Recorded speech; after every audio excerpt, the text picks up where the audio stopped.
नमस्कार दोस्तों।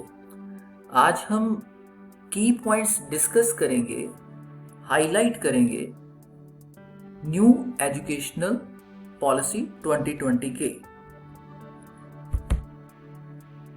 सबसे पहले न्यू एजुकेशनल पॉलिसी आप सबकी जानकारी के लिए आफ्टर 34 इयर्स ये पॉलिसी आई है। 1968 और 1986 के बाद जो 1986 की पॉलिसी अमेंड हुई थी 1992 में, तो after a long period of 34 years HRD ministry को भी रीनेम कर दिया गया है एज मिनिस्ट्री ऑफ एजुकेशन, शिक्षा मंत्रालय। 6% ऑफ जीडीपी एजुकेशन के लिए होगी to increase gross enrolment ratio from 26.3% to 50% by 2035. E-courses regional languages में भी अवेलेबल होंगे। Higher education commission of India HECI, अब इनके 4 इंडिपेंडेंट वर्टिकल्स होंगे। पहला रेगुलेशन के लिए, जिसको बोला जाएगा national higher education regulatory council. दूसरा टू सेट स्टैंडर्ड्स, जिसको बोला जाएगा जनरल एजुकेशन काउंसिल। तीसरा फंडिंग के लिए हायर एजुकेशन ग्रांट्स काउंसिल। और चौथा for accreditation national accreditation council. Schools के लिए क्या पॉलिसीज आई हैं, अब हम वो डिस्कस करते हैं की पॉइंट्स। जो 10+2 सिस्टम था वो अब किस में चेंज हो गया है, 5+3+3+4। आइए अब इसको समझिए क्या है ये। जो स्कूलिंग के पहले साल हैं, जिसको हम फाउंडेशन स्टेज बोलते हैं, वो क्या है हमारे पहले पांच कैसा हो गया, जैसे हम बोलते हैं कई स्कूल में चलता है pre nursery, nursery, KG, first and second, तो ये बन गया 5। या हम कई स्कूल में बोलते हैं nursery, lower KG, upper KG, class 1 and class 2, age 3 to 8 के लिए, ये बन गया हमारे पास 5। नेक्स्ट 3 इयर्स किसके लिए है, प्री प्रेपरेटरी स्टेज के लिए। कौन सी क्लास के लिए, class 3 to 5, age group 8 to 11। Later 3 years जो है वो किसके लिए है, मिडिल एज के लिए, from class 6 to 8, ages 11 to 14। और लास्ट 4 इयर्स जो है ऑफ सेकेंडरी स्टेज है, क्लास 9 to 12 के लिए। एज ग्रुप क्या है, 14 to 18। तो हमारे पास क्या हो गया दोस्तों, 5। जो फर्स्ट 5 है वो किसके लिए है, फॉर जो केजी तक क्लासेस हैं, और उसके बाद class 1 and 2, age group 3 to 8। Next 3 years किसके लिए है, नेक्स्ट 3 इयर्स है pre preparatory stage, from class 3 to 5, age group 8 to 11। अगले 3 साल किसके लिए है, middle stage, from class 6 to 8, age 11 to 14। और लास्ट 4 इयर्स किसके लिए है, सेकेंडरी स्टेज है वो, from classes 9 to 12, age group 14 to 18। Coding class 6 से की जाएगी।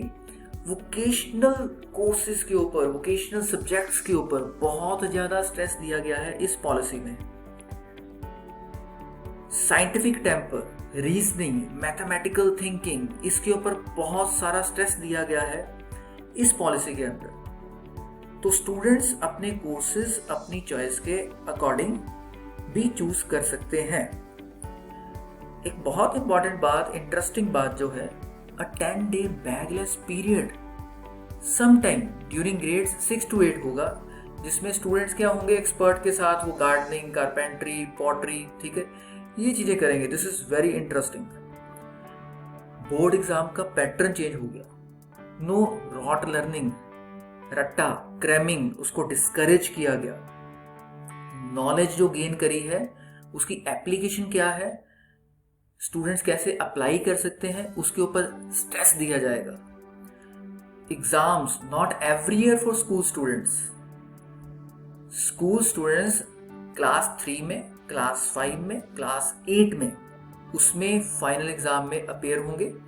रिमेनिंग के लिए क्या होगा, असेसमेंट होगा, competency based, promotes learning development, test higher order skills such as analysis, critical thinking, conceptual clarity.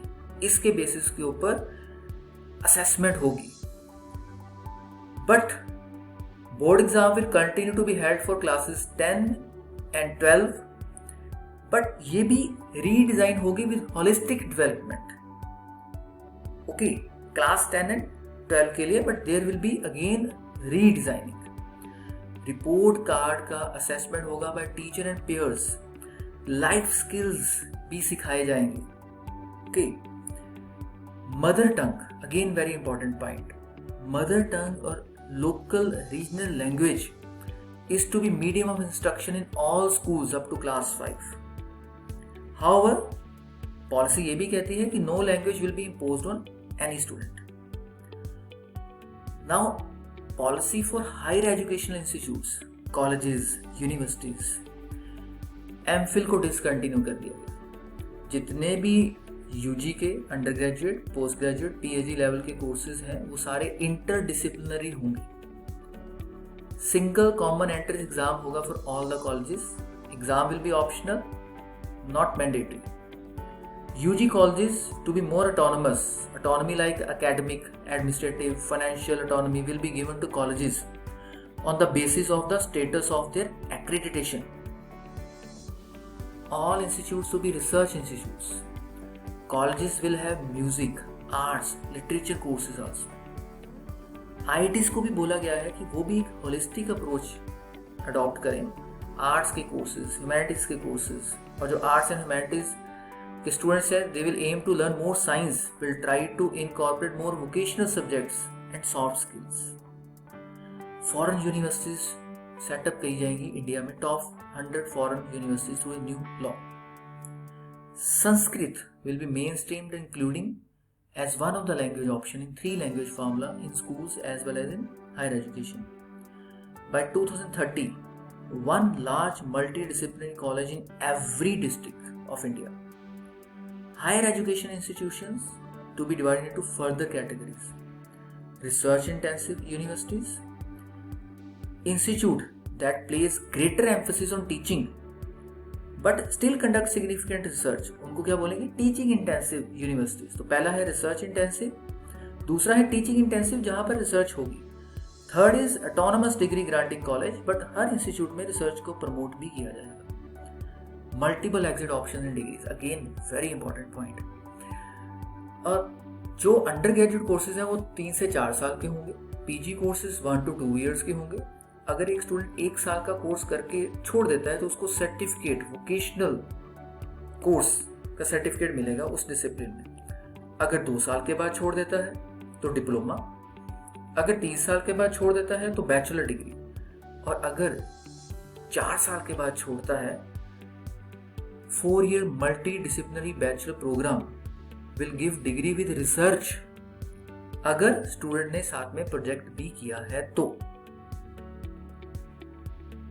दोस्तों ये सारे एक इम्पॉर्टेंट की पॉइंट्स थे रिगार्डिंग स्कूल्स, रिगार्डिंग कॉलेजेस।